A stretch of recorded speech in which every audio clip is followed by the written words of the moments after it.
Halo semua, saat protes terus berlanjut di seluruh Iran, di tengah pemadaman internet yang hampir total, sebuah klip yang menunjukkan seorang ulama menyerukan penggulingan Republik Islam menjadi viral, dan memicu perdebatan tentang pergeseran yang lebih luas dalam sikap publik dan peran ulama.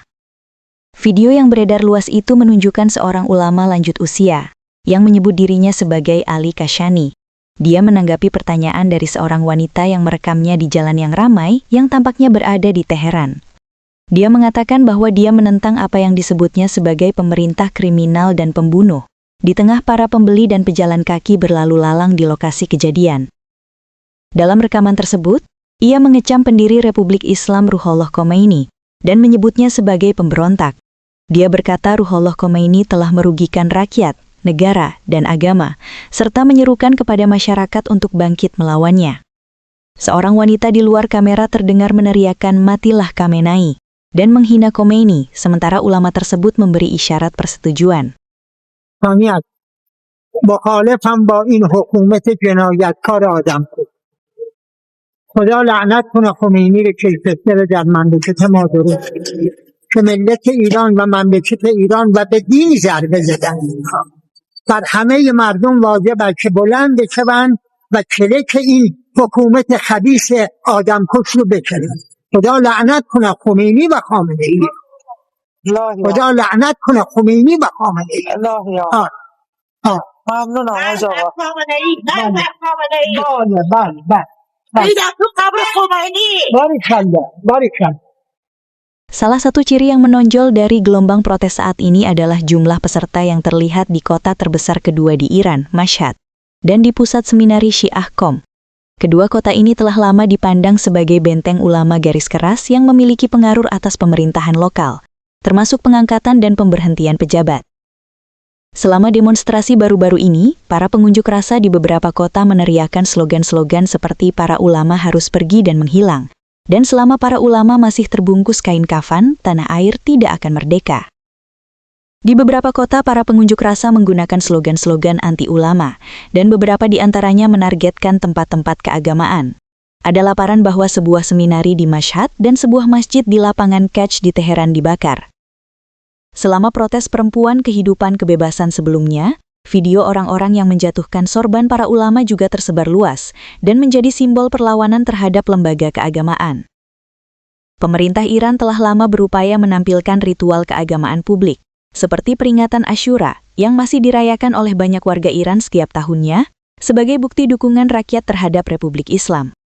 Namun, banyak analis berpendapat bahwa masyarakat Iran telah bergerak lebih dekat ke sekularisme dalam beberapa tahun terakhir, dibandingkan kapanpun sejak Revolusi 1979.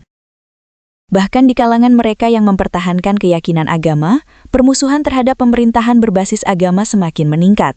Bagi sebagian besar warga Iran, agama semakin dipandang sebagai urusan pribadi daripada sistem politik.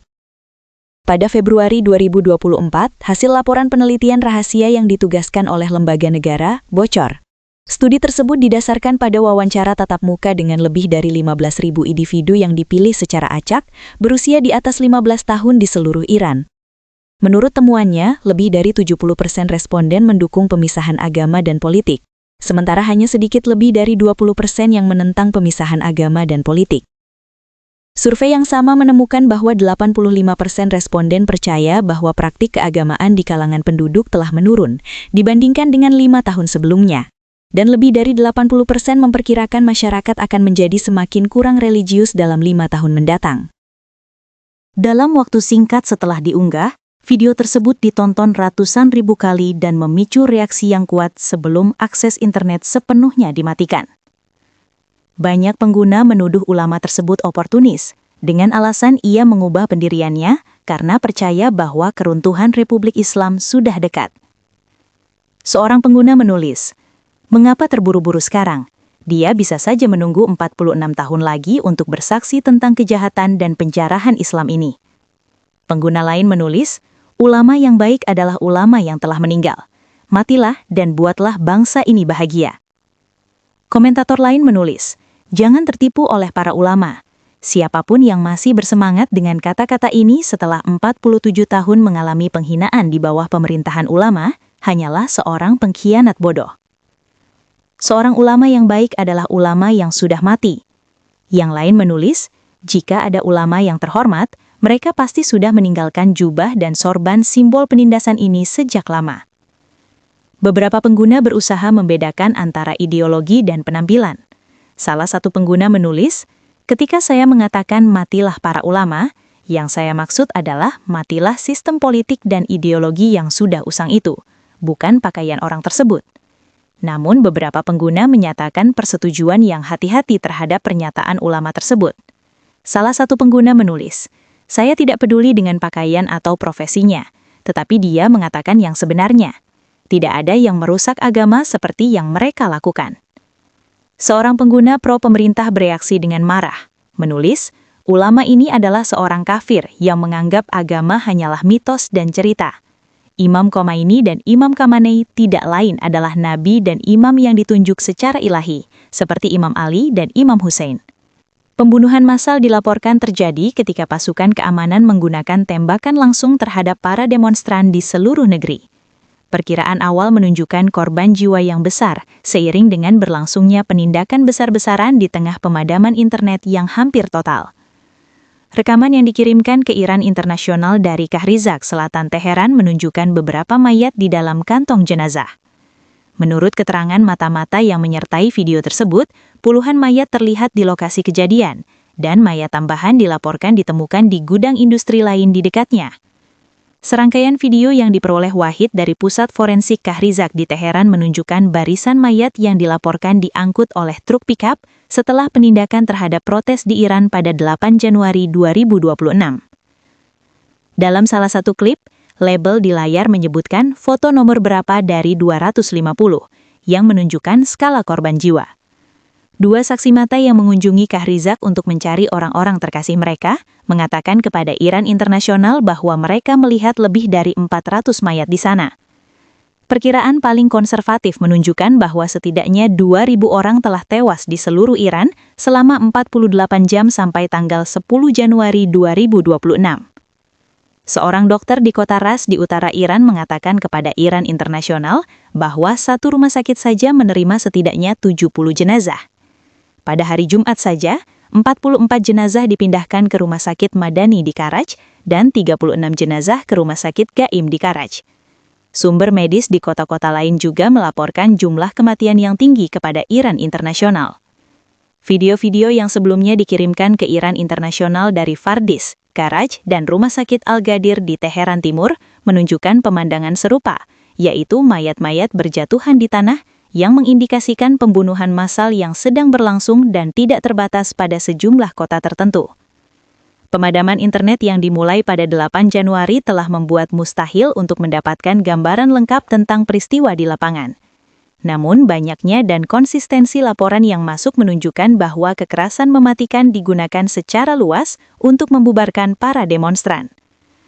Sumber-sumber menggambarkan kekerasan yang sangat intens di daerah-daerah termasuk Fardis di Karaj dan sebagian Teheran, sambil menekankan bahwa laporan serupa muncul dari banyak lokasi lain di seluruh negeri, termasuk Provinsi Barat Ilam dan Kermansyah. Meskipun internet hampir sepenuhnya padam, video dan pesan terus sampai ke Iran Internasional melalui saluran terbatas, termasuk pengguna Starlink. Pengguna ini sebagian besar berada di kota-kota besar dan daerah yang lebih makmur, sehingga sebagian besar wilayah negara tersebut kurang terlayani. Meskipun demikian, para jurnalis mengatakan mereka menerima informasi yang kredibel, yang menunjukkan bahwa protes massal terus berlanjut di seluruh negeri. Verifikasi independen tetap sangat sulit dilakukan dalam kondisi saat ini. Teheran tidak menunjukkan tanda-tanda akan mundur dalam menghadapi protes yang semakin meningkat, mengeluarkan ancaman baru dan memperkeras retorikanya, bahkan ketika kerusuhan terus berlanjut di berbagai kota. Alih-alih mengakui kemarahan publik atau menyarankan kompromi, kepemimpinan Iran justru menunjukkan sikap menantang, memperketat kontrol, memobilisasi loyalis, dan bersikeras bahwa negara tetap memegang kendali penuh. Sikap itu terlihat jelas di televisi pemerintah pada hari Jumat dengan ancaman terselubung terhadap para demonstran, termasuk peringatan kepada orang tua untuk menjauhkan anak-anak mereka dari jalanan jika mereka peduli dengan keselamatan anak-anak mereka. Channel 3, salah satu stasiun televisi yang paling banyak ditonton di negara itu, menggambarkan kerusuhan tersebut sebagai serangan terkoordinasi terhadap negara. Sementara para komentator mengecam para pengunjuk rasa karena menuntut hak-hak sipil dasar. Bahkan ketika gambar-gambar menunjukkan pasukan keamanan menembakkan gas air mata dan peluru tajam ke arah kerumunan. Wali Kota Teheran, Ali Reza Zakani, mengatakan para pengunjuk rasa di ibu kota telah membakar puluhan bus dan bangunan publik, menyebut mereka sebagai teroris sambil mengabaikan fakta bahwa banyak dari bus-bus tersebut secara rutin digunakan untuk mengangkut tahanan. Seperti biasa, pemimpin garis keras ini adalah pemimpin tertinggi Ali Khamenei, yang menyampaikan pidato menantang dan penuh ancaman setelah malam protes yang sengit. Ia menuduh para demonstran bertindak atas nama musuh asing dan bersumpah untuk menghadapi apa yang disebutnya sebagai sabotase dengan kekerasan. Sepanjang hari, layar televisi menampilkan dua Iran yang berkembang secara paralel.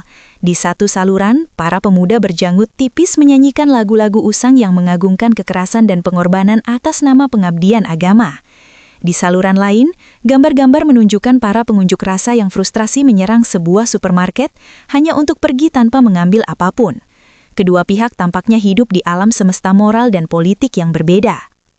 Serangan terhadap ikon rezim, termasuk patung mantan komandan pasukan Quds IRGC, Qasem Soleimani yang dirobohkan, menunjukkan sesuatu yang lebih dalam daripada kemarahan, patahnya sebuah kutuk.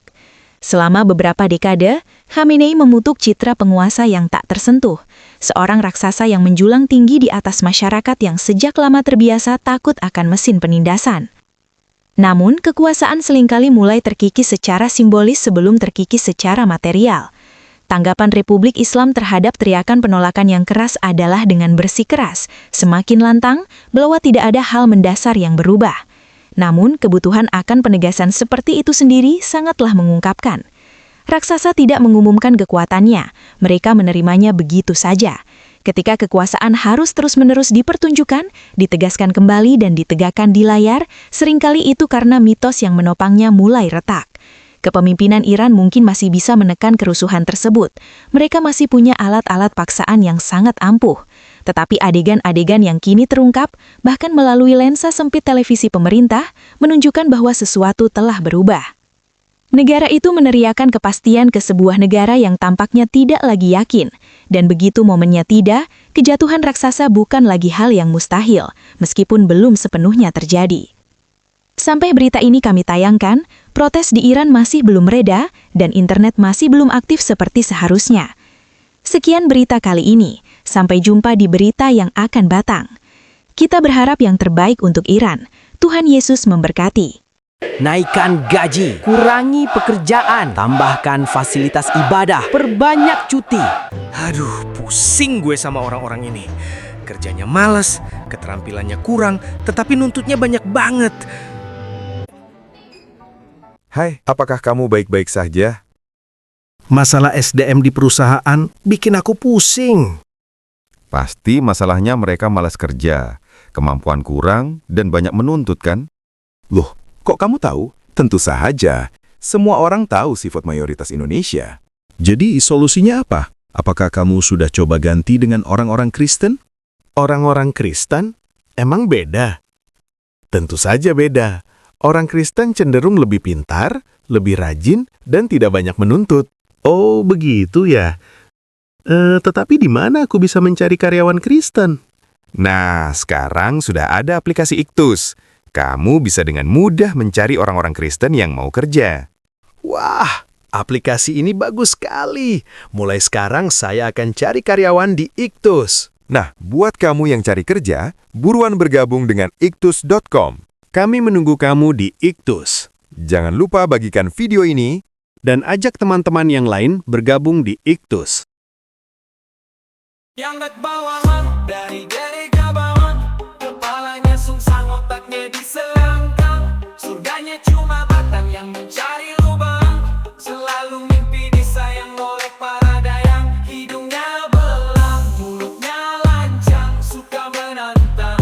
Dengan muka garang, tidak bisa menang. Kalau tidak curang, sering dapat uang. Menggunakan parang, tapi ngaku dagang di tanah abang.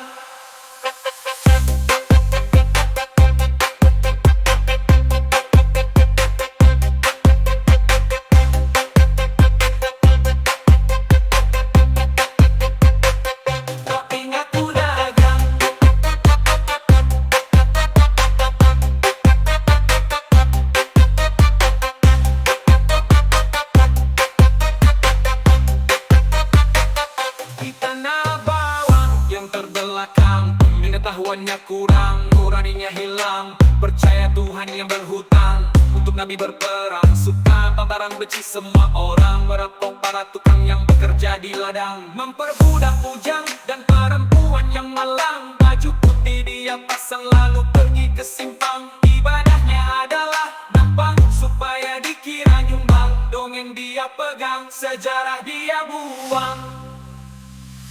Orang bawang yang sedang tegang, jangan kamu girang, jangan kamu sedang.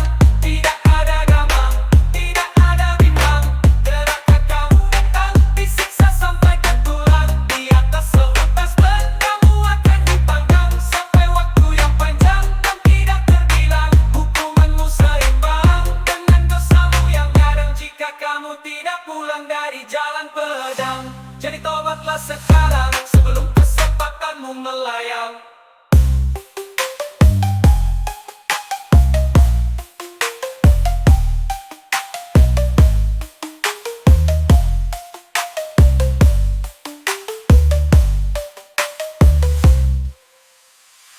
Orang bawang yang sedang tegang, jangan kamu girang, jangan kamu senang. Tidak ada gamang, tidak ada bimbang. Gerakan kamu datang, disiksa sampai ke tulang. Di atas seutas ban kamu akan dipanggang sampai waktu yang panjang dan tidak terbilang. Hukumanmu seimbang dengan dosamu yang nyadang jika kamu tidak pulang dari jalan pedang. Jadi tobatlah sekarang sebelum kesempatanmu melayang.